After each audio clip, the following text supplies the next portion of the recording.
Shana Tova. Think for a moment with me. How do rappers string together so many words without losing the beat? How do our phones know exactly where we are using satellites way up in space? How do people make plastic bottles out of seaweed and corn? And why did Heifer International choose not to just feed the hungry, but instead give families animals who then pass on the gift of offspring to others? How do former enemies somehow find their way to sit at the same table and work for peace? And how does forgiveness take root in the heart of someone who has been wronged? Today, I want to talk to you about imagination, especially moral imagination, where what once seemed impossible now becomes real if we dare to dream it. Welcome to the year 5786, everyone. Again, Shana Tova, a happy, healthy to you.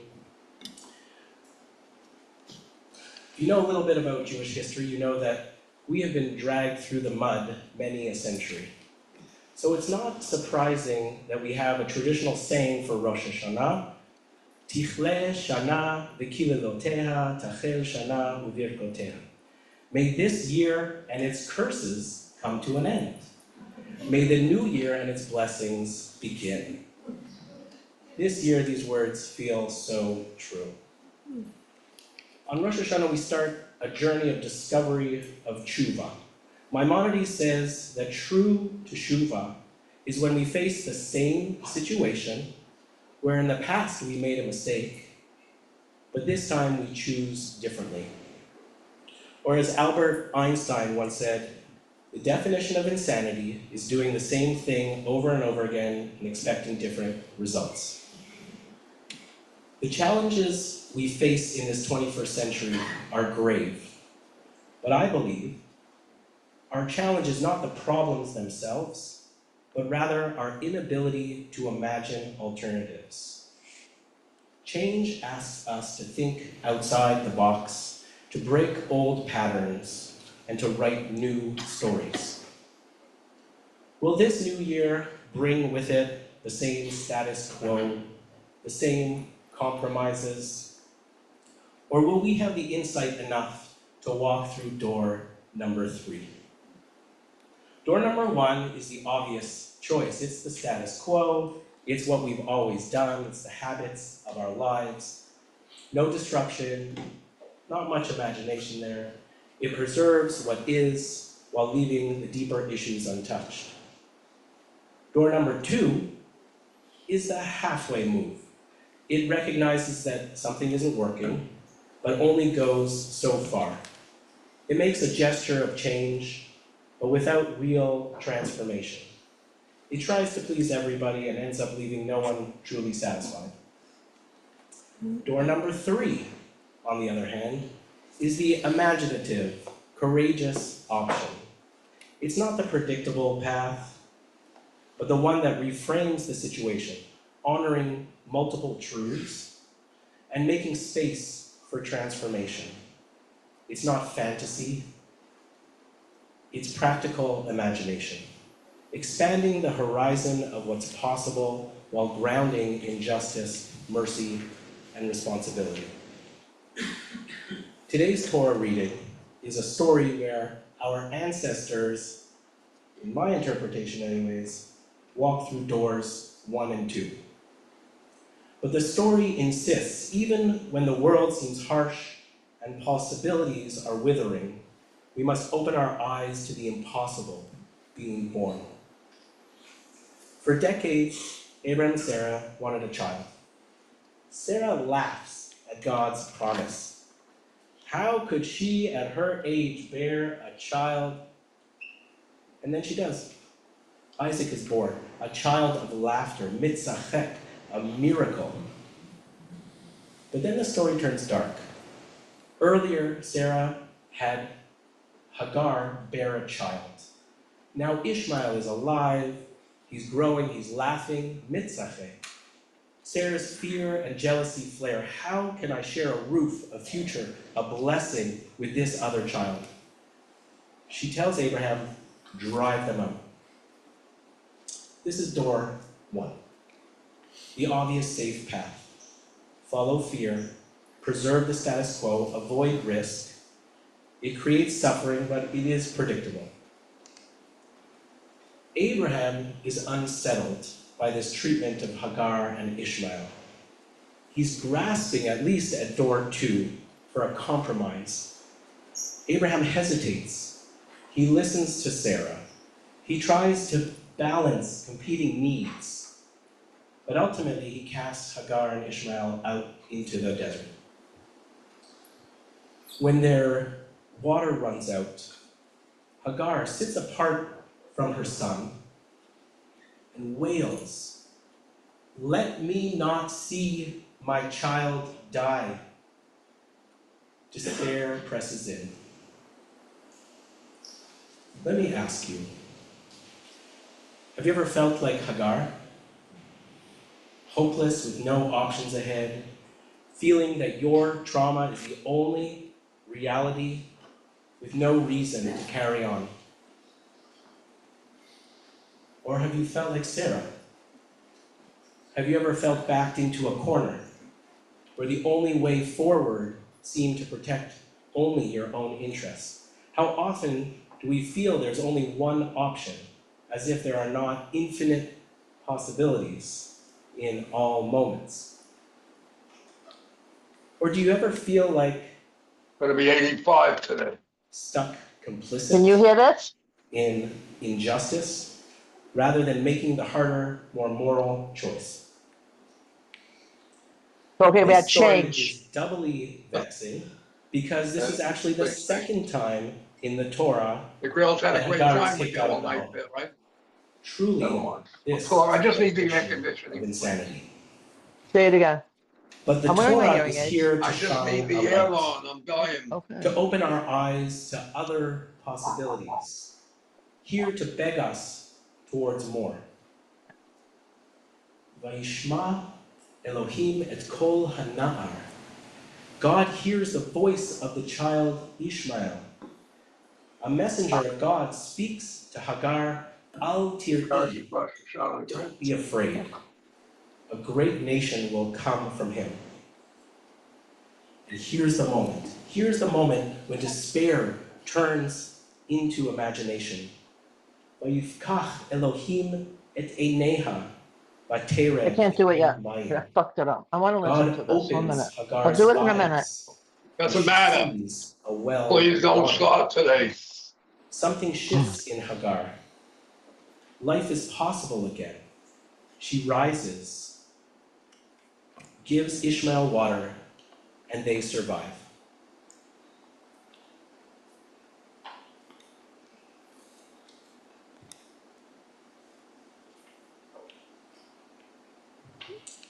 This story is hinting at door three.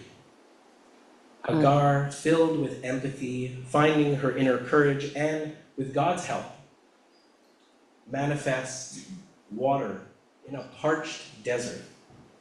What opens Hagar's eyes in that moment that she is able to see a new world of possibility and life for her and her children? In his book, The Prophets, Rabbi Abraham Joshua Heschel writes, the prophet's task is to remind us of the possibility of change, to cast out despair and open up hope. Here, God is that prophetic force within each of us that is always accessible, the move from hopelessness to hope, where our eyes are open to ultimate possibilities. Can I tell you, any kids here? There's a few kids. Some of them are coming up a little later. Let me tell you something about children. Children possess a remarkable openness to creative possibilities. An extensive study on the NASA creativity So test smart. found that He's so smart. 98% upstairs. of 4 and 5-year-olds scored in the creative genius range. Can I see your phone? I wanted to do the Can we pictures. make sure everyone's on Randy, mute, Tristan, Randy, online? put yourself on mute. But 10 years Where's your later, phone? 10 years later, only 12% Yeah. maintained this score. I believe we who shape this society, we both suffer from and pass on the rules and expectations we learn at school and at home, rules that stifle the creativity we were born with.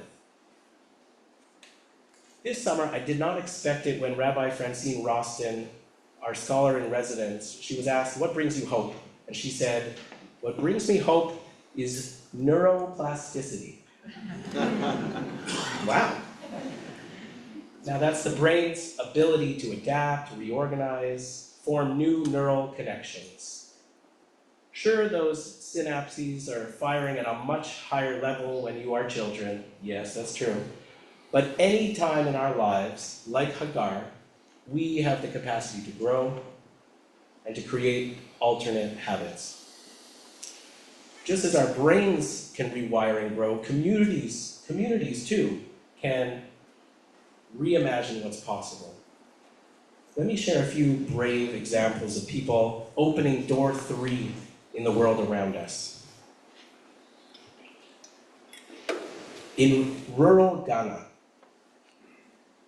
there are many kids and teens who don't have access to light at night for them to study.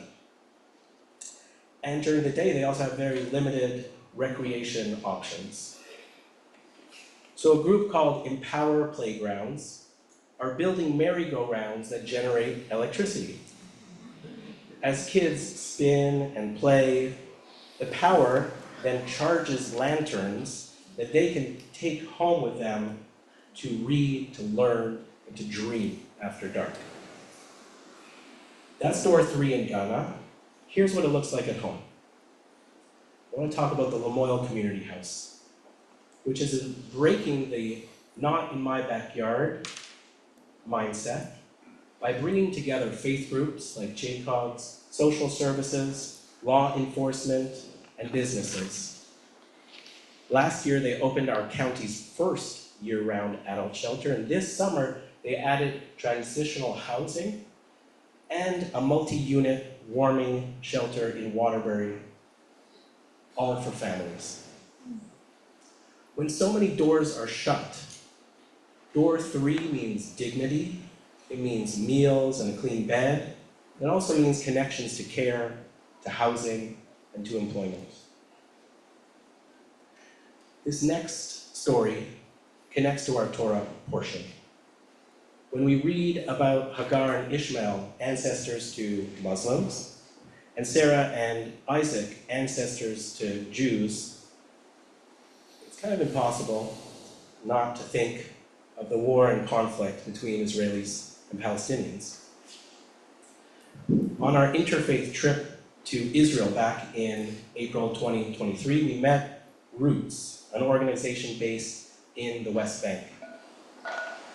Khalid Abu Awad, he told us his story, how he was part of the first Intifada.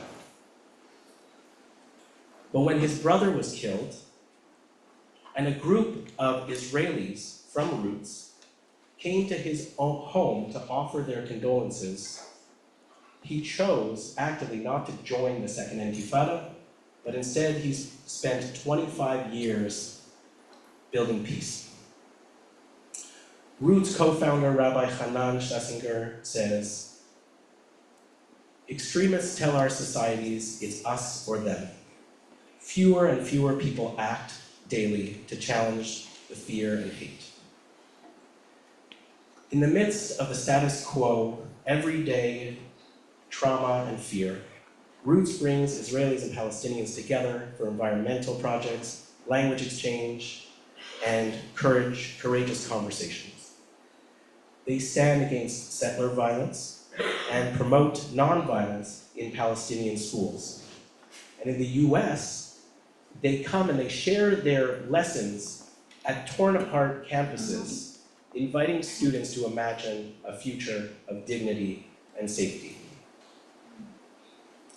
That's opening door 3 between Israelis and Palestinians. What about in our own Jacob's community? This November, Jacob's travels with our church partners on a US civil rights interfaith trip to the South. The civil rights movement showed us what moral imagination truly looks like. They had a dream, but they also put their bodies on the line through creative acts of nonviolent protest for a more just and inclusive world. Just a couple of generations ago, maybe some of our older members would say, it would have seemed unimaginable for a group of Jews and Christians from Vermont, in this area, to travel together on such a journey. Now, door number 1 would be not to go on this trip at all. Door number 2 might be for us to only go as Jacobs. Door number 3 is this transformative trip, bringing back after the trip to Vermont the learning that we will collectively have to strengthen our interfaith work, to strengthen our tikkun olam, repairing the world work. Most movingly, the next generation, Jacob's teens, are coming along too. When they return, there are already plans for them to teach and inspire across Vermont. How can we show them we are committed to the same vision? Over these high holidays, your fellow Jacob's members invite you to take part in our Tikkun Olam initiatives. Maybe you saw it out in the lobby. You'll find ways to get involved. Add your name to a project that speaks to you. Each of these stories from across the world, each of these organizations, point to what is possible. But then you might come in and say, it's too hard to envision a moral imagination when under assault or in deep trauma. I might say it's also too hard when we have become too comfortable and not willing to give up the privileges afforded by the status quo.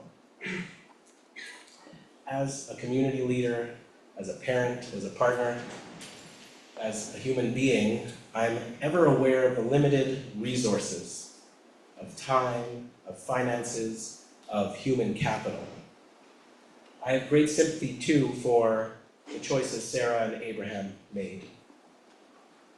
In any given moment, doors 1 and 2, certainly the most convenient, sometimes unavoidable, maybe even sometimes necessary.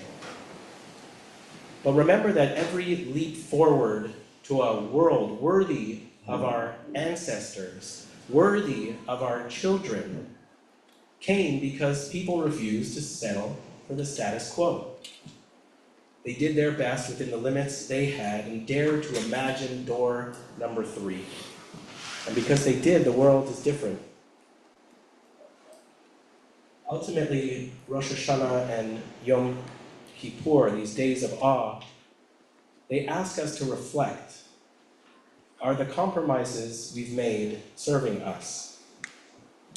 Or might we set aside despair and complacency and dream concretely and courageously who we might yet become as individuals, as a community, as a world? Tshuva is not only about the regrets for the past. It's about envisioning a future not yet lived. It requires courage. The courage to fail, the courage to be challenged, the courage to risk criticism. It asks us to see where we settle for doors 1 and 2 and where we might risk door 3. Growth and change rarely happen without risk. Where have we settled? Where might we take a risk? On these days of awe, time and again, we repeat the words, Kadesh Yameinu Kikedem, renew our days as before, or perhaps they mean, renew our eyes to see as children see.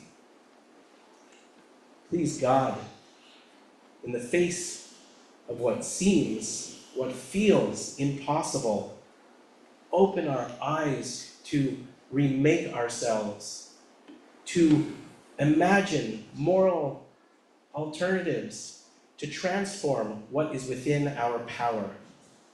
As the author Arundhati Roy wrote, another world is not only possible, she is on her way. On a quiet day, I can hear her breathing. What just world can you hear coming? What new possibilities will you make with your lives, radiating outward to all those around you? So whatever language sticks with you, hold on to it for this year. Maybe you gotta color outside the lines, or to sing a new tune, or to see with new eyes, or to forgive and seek forgiveness, and open a new door. Will it be door number 3? Shana Tova. May it be a year of courage, creativity, and moral imagination for you, for our community, and for our world. Amen.